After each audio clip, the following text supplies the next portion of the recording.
नमस्कार पार्लेकर्स, मी Aniruddh Phene, admin of Vile Parle club. आज मी विलेपार्ले फायर स्टेशनमध्ये आलेलो आहे. खूप प्रश्न घेऊन आलेलो आहे. आजही खूप कमी लोकांना माहिती आहे की आग लागल्यावर करायचं काय. अजूनही तो बेसिक सिविक सेन्स मिसिंग आहे आणि हा फार इम्पॉर्टंट इश्यू आहे. In fact this concerns our safety. आग लागल्यावर फायर ब्रिगेडला कॉल करायचं आहे सगळ्यांनाच माहिती आहे, पण अजूनही खूप कमी लोकांना त्यांचा ॲक्च्युअल नंबर माहिती आहे की what is the number on which you have to call the fire station. So अशा इमर्जन्सी सिच्युएशनमध्ये काय करावं याचं नॉलेज आजही शाळेत दिलं जात नाही.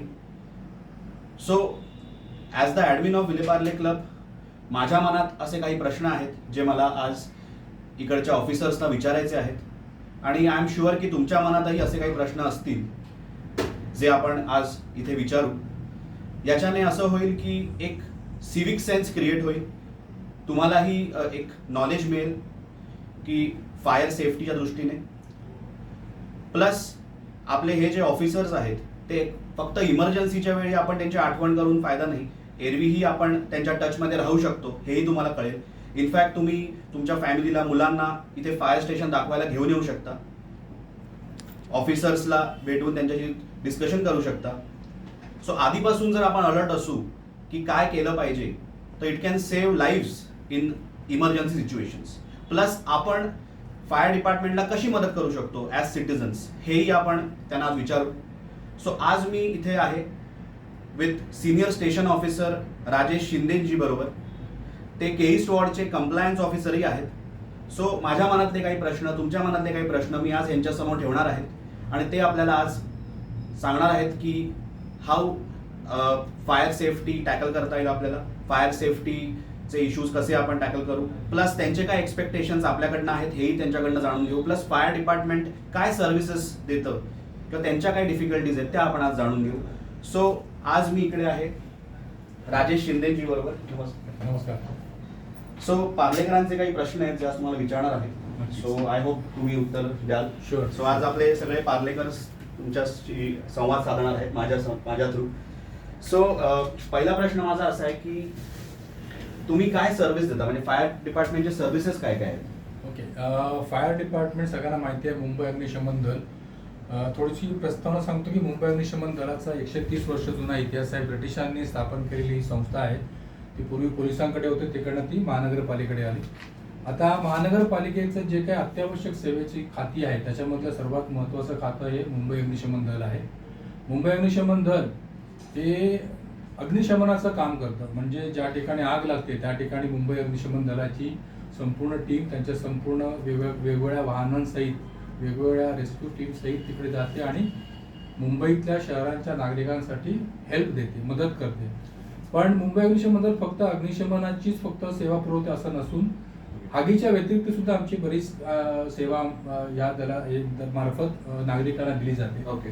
त्याच्यामध्ये महत्त्वाचं असं आहे की रेस्क्यू ऑपरेशन, सुटका करण्याची, म्हणजे जीवित व्यक्ती ज्या ठिकाणी स्वतःची सुटका स्वतःहून करून घेऊ शकत नाही. ओके. म्हणजे एखाद्या बंद घरामध्ये असेल, गाडीमध्ये अडकलेला असेल, ट्रेनमध्ये अडकलेला असेल, बसमध्ये, वाहनांमध्ये किंवा अशा ठिकाणी अडकला आहे की तो स्वतःहून स्वतःची सुटका करून घेऊ शकत नाही.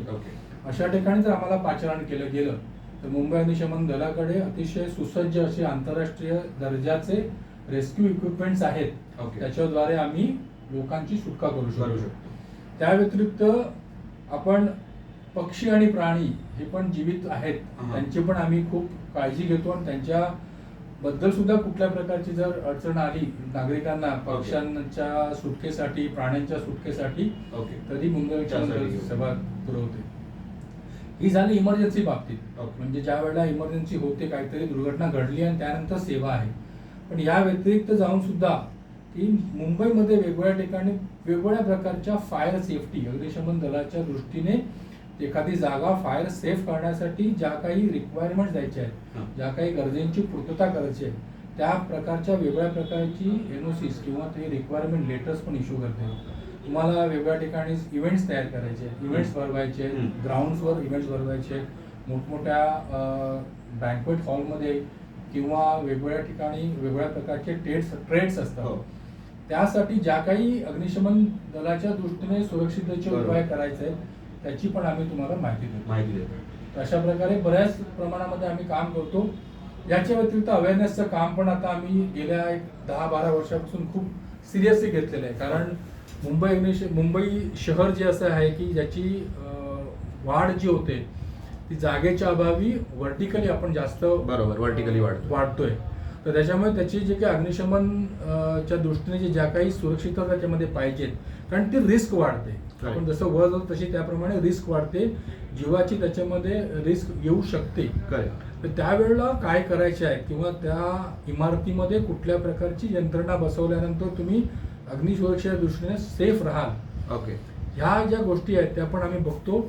आणि प्लस लोकांचं अवेअरनेस क्रिएट व्हायला पाहिजे की अग्नी जर एखादी ठिकाणी आग लागली तर कुठली काळजी घेऊ ओके, आणि त्याच्यावर आपल्याला कसं कंट्रोल करता येईल आणि ह्याच्या व्यतिरिक्त जाऊन आग लागूच नाही म्हणून आपण काय करता येईल. ओके. अशा वेगवेगळ्या पद्धतीने आम्ही लोकांचं जागरूकता निर्माण करण्याचा प्रयत्न करतो. आणि आता आपण मुंबईत आहोत, आता विलेपार्ले. सो आता शहराच्या काही डिफिकल्टीज असतात, म्हणजे तुम्हाला काही डिफिकल्टीज आहेत जसं की ट्रॅफिक वगैरे, तुम्ही पोहोचता का तुम्ही टाईमवर? कसं आहे, मुंबईमध्ये आता कन्स्ट्रक्शन ॲक्टिव्हिटी एवढ्या जोरात चालू आहे, इन्फ्रास्ट्रक्चरचं डेव्हलपमेंट खूप जोरात चालू आहे. मेट्रोच्या एकूण 7 ते 8 वेगवेगळ्या लाईनचं काम चालू आहे, रोडची कामं चालू आहेत, कन्स्ट्रक्शनची कामं चालू आहेत. त्याच्यामुळे काय होतं आहे की असं होतं आहे की आम्हाला एखादा इमरजेंसी कॉल आला, हमें कुछ कॉल मिल जाते हैं इमरजेंसी के लिए, फायर के लिए, तो हमें उस पर्टिकुलर जगह पे पहुंचने के लिए एक मिनिमम इंटरनेशनल स्टैंडर्ड दिए गए हैं जो 4 मिनट के होते हैं. ओके.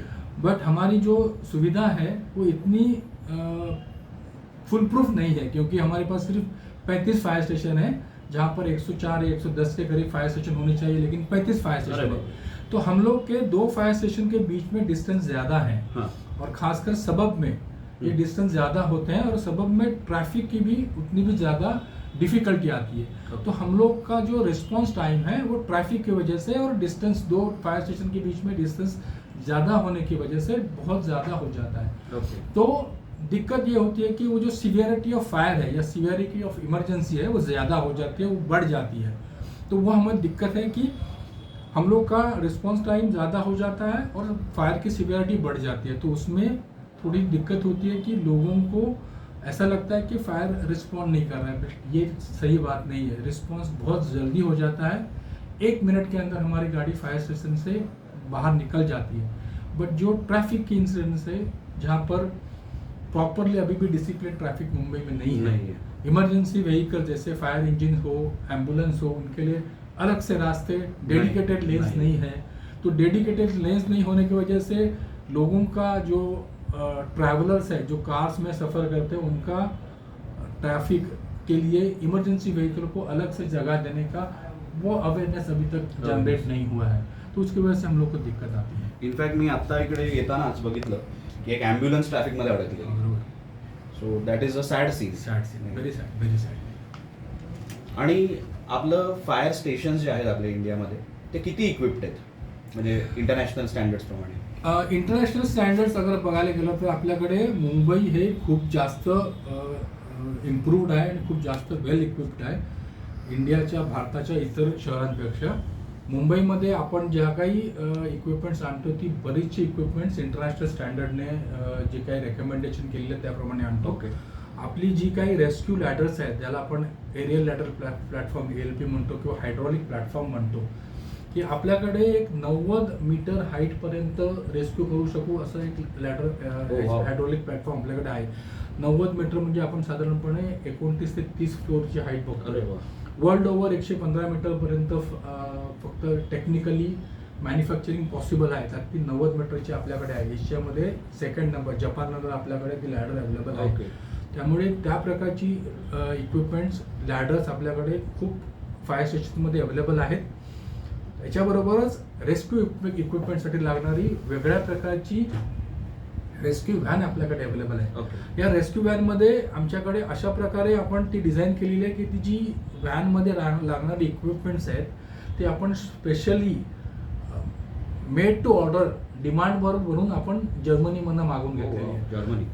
तर ती आपली जी लॅडर्स आणि आपली इक्विपमेंट जी आहेत ती ऑल इंटरनॅशनल स्टँडर्डची आहे. रिसेंटली आपण जे काही पंप्स वगैरे आपण मागून घेतलेले आहेत, वजन बावरचे पंप्स म्हणा किंवा इतर पंप्स आहेत, ते जर्मनी स्वीडनमधनं आपण इम्पोर्ट केलेले पंप्स आहेत. लॅडर्स आपल्याकडे जवळजवळ 12 ते 15 वेगवेगळ्या प्रकारच्या हायड्रोलिक प्लॅटफॉर्म्स आणि एडियल लॅडर प्लॅटफॉर्म्स अवेलेबल आहेत. ओके. 3 वेगवेगळ्या प्रकारच्या रेस्क्यू व्हॅन्स आहेत. ओके. आपल्याकडे स्पेशली स्मोकमध्ये काम करण्यासाठी ब्रिदिंग ॲपरेटस लागतात. ओके. ऑक्सिजन म्हणण्यापेक्षा त्याला एअरचे फ्रेश एअरचे सिलेंडर्स आहेत अंडर प्रेशर, जे पाऊण तास आपल्याला कार्यरत ठेवू शकतात. अशा प्रकारची सेपरेट ब्रिदिंग ॲपरेटस व्हॅन आपल्याकडे 3 वेगवेगळ्या प्रकारचे ब्रिदिंग ॲपरेटस व्हॅन्स आहेत. स्मोक हा खूप डेंजरस असतो ना. फायर मधला एक जो बाय प्रोडक्ट आहे, हां. जो आपल्याला सायलेंट किलर म्हणू शकतो, हां, अशा हां. प्रकारचा जो आहे, ज्याच्यामध्ये वेगळ्या प्रकारची पॉइझनस गॅसेस असतात. Carbon dioxide, carbon monoxide, hydrogen cyanide, hydrogen sulphide, हां. ते तुम्हाला सायलेंटली किल करू शकतात. तुम्ही त्याच्यामध्ये जास्त राहू शकत नाही. तर अशा वातावरणामध्ये काम करताना तुमच्याकडे एक फ्रेश एअरचं कपॅसिटी असली पाहिजे. ती ओके. ब्रिदिंग ॲपरेटस सेटमध्ये मिळते. ओके. तर ते सेट करून आम्ही आगीवर काम करतो. ओके. तर त्यासाठी वेल इक्विप्ड आपल्याकडे ब्रिदिंग ॲपरेटस व्हॅन आहे. ओके. तर आपल्याकडे ज्या काही गोष्टी अवेलेबल आहेत, फॉर्च्युनेटली आपल्याकडे कॉर्पोरेशनमध्ये, म्युनिसिपल कॉर्पोरेशन तो अवेअरनेस आहे की आपल्याला वर्ल्ड स्टँडर्डचे इक्विपमेंट्स द्यायची त्यांना गरज वाटत नाही, त्याप्रमाणे ते वेळोवेळी पुरवतात. ओके. आपण तशा प्रकारे आपण ती अवेलेबल करून घेतलेली आहे. ओके. आणि मला एक विचारायचं होतं की म्हणजे आता सपोज एका ठिकाणी आग लागली आहे किंवा एक इन्सिडेंट झाला आहे, तर तुमची लोकांकडनं काय एक्सपेक्टेशन आहे? म्हणजे एकतर तुमची व्हॅन तिकडे पोचते तिथपर्यंत, म्हणजे तुम्हाला काही डायरेक्शन्सच्या पॉईंट ऑफ व्ह्यूने. दुसरं, सपोज बिल्डिंगमध्ये आग लागली आहे आणि लोक आत अडकले आहेत, फ्लॅटमध्ये आग जिन्यात लागली आहे वगैरे असं, सो त्यांनी काय करावं? बाहेर पडावं की आतच राहावं? एक खूप इम्पोर्टेंट क्वेश्चन है. थोड़ा मैं हिंदी में बात करूंगा इस मामले में, क्योंकि ये सब लोगों के लिए बहुत इम्पोर्टेंट है.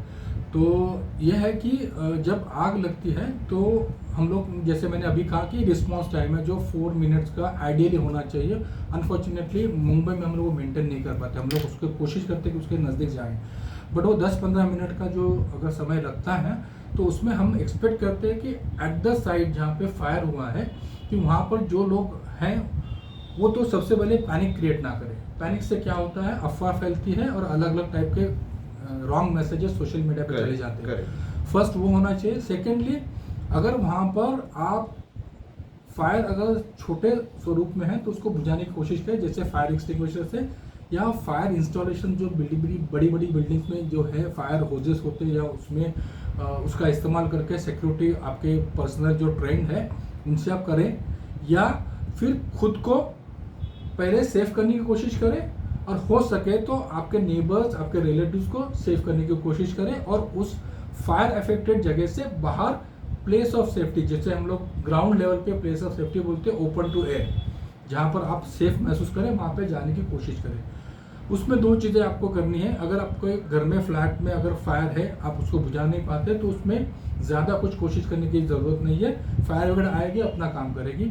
आपको सिर्फ यही करना है कि अगर घर में फायर होती है तो आप घर से बाहर निकले, बट बाहर जाते वक्त दरवाज़ा बंद करें. उससे होता यह है कि जो फायर है वो घर के अंदर उस रूम में कन्फाइंड होती है, और दरवाज़ा लगाने से फायर के पैसेज में, आपके घर के बाहर जो कॉमन पैसेज है उसमें नहीं आती है. उसके फ़ायदे ये होते हैं कि स्मोक से जो इंजरी होती है, स्मोक इनहेलेशन से या हीट से जो इंजरी होती है उससे आप बचते हैं. और सेकेंडली, आप जब बाहर निकलेंगे तो लिफ्ट का इस्तेमाल ना करें, स्टेयरकेस से नीचे जाएं, और आपके साथ जो लोग जाएंगे बिना भगदड़ मचाए, बिना कोई स्टैम्पीड के नीचे जाएं और प्लेस ऑफ सेफ्टी में जाएं. सेकेंडली, आप जब इस कैपेसिटी में है कि आपको खुद की सेफ्टी मालूम है और किसी को मदद कर सके तो मदद ज़रूर करें. फॉर एग्जांपल, सीनियर सिटीजन्स, महिलाएं और बच्चों को आप हेल्प करें और उनको प्लेस ऑफ सेफ्टी की तरफ लेके जाएं. ये करने के बाद अब जब नीचे जाते हैं तो एक जनरल हेड काउंट आपको लेना ज़रूरी है, ताकि आपको मालूम पड़े कि हमारे फ्लोर पे, फ्लोर वाइज, बिल्डिंग में फ्लोर वाइज कोई फंसा तो नहीं है. ओके. तो जब फायर ब्रिगेड या पुलिस आती है, जो आप इमरजेंसी टीम रिस्पॉन्ड करती है, तो आप उनको एक एग्जैक्टली डिटेल दे पाएंगे कि किसी फ्लोर पे, किसी बिल्डिंग में एक्स फ्लोर पे या वाई फ्लोर पे एक आदमी फंसा हुआ है. तो हम लोग के जो रिसोर्सेस है, जो उसको बचाने में हम लोग पहले इस्तेमाल करेंगे. हम लोग का मानना यह है कि फायर को बुझाने से पहले लोगों को बचाना बहुत ज़रूरी है, Okay. क्योंकि life is more important then the property. Correct. तो वो हम लोग उसमें हम लोग का जो पूरा एनर्जी है उसमें डाइवर्ट कर पाएंगे।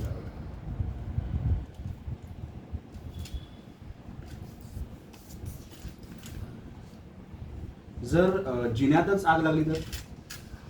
जिन्यामध्ये आग लागल्यानंतर काय होतं की जिन्यामध्ये आग जनरली कुठे लागते, जे मटेरियल जळतं किंवा जळू शकतं अशा मटेरियल आग लागते। जिन्यामध्ये आग लागण्याची शक्यता थोडीशी कमी असते।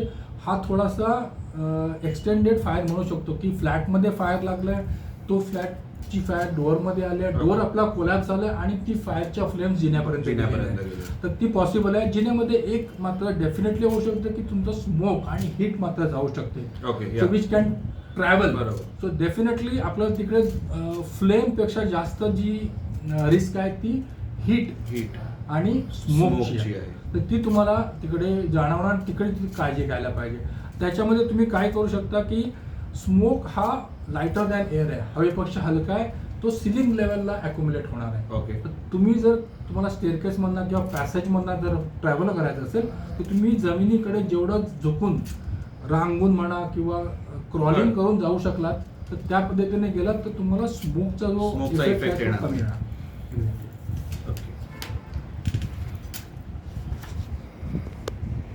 सो तुम्हाला आमच्या थ्रू एक फिजिकल डेमो असा आपण अरेंज केलं तर करायला आवडेल का? ॲब्सोल्युटली, म्हणजे आम्ही तर असं ठरवलेलं आहे आमच्या फायर डिपार्टमेंटने की वीकमध्ये एकदा तरी लोकॅलिटीमध्ये कम्युनिटीमध्ये जाऊन फायरबद्दल अवेअरनेस करायचं। फॉर एक्झाम्पल आपल्याकडे एक मेजर फायर रिस्क आहे घराघरामध्ये, किचनचे गॅसेस, सिलेंडर म्हणा किंवा पाईप गॅस म्हणा, ते गॅसचे अवेअरनेस आपल्याला जनरेट व्हायला पाहिजे, कारण त्याच्यामध्ये काही इन्सिडेंट होतात त्यामुळे त्यामध्ये लोक मृत्युमुखी पडलेले आहेत। तर त्यासाठी कुठलंही तुमचं जर आमच्याकडे रिक्वेस्ट आली तर आम्ही कम्युनिटीमध्ये त्या एरियामध्ये जाऊन लोकांसमोर गॅसच्या एजन्सींना बोलवून घेऊन आपण एक प्रॉपर डेमॉन्स्ट्रेशन करू। फायर एक्सटिंग्विशन कशा प्रकारे करायचं, आग कशी विझवू शकतो, छोट्या प्रकारची आग विझवायला फार कठीण नसतं, फक्त आपला प्रेझन्स ऑफ माइंड ठेवला आणि छोटं बेसिक आपल्याकडे इक्विपमेंट असली फायर एक्सटिंग्विशन सारखी तर आपण नक्की ती आग विझवू शकतो। तसं डेमॉन्स्ट्रेशन किंवा त्या प्रकारचं लेक्चर द्यायला मी नेहमी तयार आहे। ओके. सो थँक्यू सर, तुम्हाला भेटून खूप बरं वाटलं Thank you. आणि पार्लेकरांचे खूप प्रश्न तुम्ही उत्तरं दिली त्याची। सो हे होते राजेश शिंदे साहेब, senior station officer Vile Parle fire station. आज यांनी आपल्या भरपूर प्रश्नांची उत्तरं दिली। तुम्ही त्यांना येऊन इकडे भेटू शकता, तुमच्या मुलांना घेऊन या आणि फायर स्टेशन कसं असतं ते दाखवा। आम्ही लवकरच शिंदे साहेबांबरोबर एक डेमो ऑर्गनाईज करणार आहोत ज्याच्यामध्ये फायर सेफ्टी रिलेटेड माहिती दिली जाईल की सपोज सिलेंडर फुटला किंवा सिलेंडर लीक झाला किंवा काही सेफ्टी आग लागली तर काय करायचं। सो अशा वेळी तुमचा रिस्पॉन्स काय असला पाहिजे। सो हे एक बेसिक नॉलेज जर आपल्याकडे असेल तर आपण तिकडे ती आग विझवू शकतो किंवा कोणाचं लाईफही वाचवू शकतो। सो आय होप तुम्हाला हे इन्फॉर्मेटिव्ह वाटलं असेल। Thank you all. आणि आज आम्ही इकडे आलो थँक्स टू राघवेंद्र भट, त्यांनी हे मीटिंग ऑर्गनाईज करून दिली आम्हाला। थँक्यू फ्रॉम ऑल द पार्लेकर्स टू मिस्टर राघवेंद्र।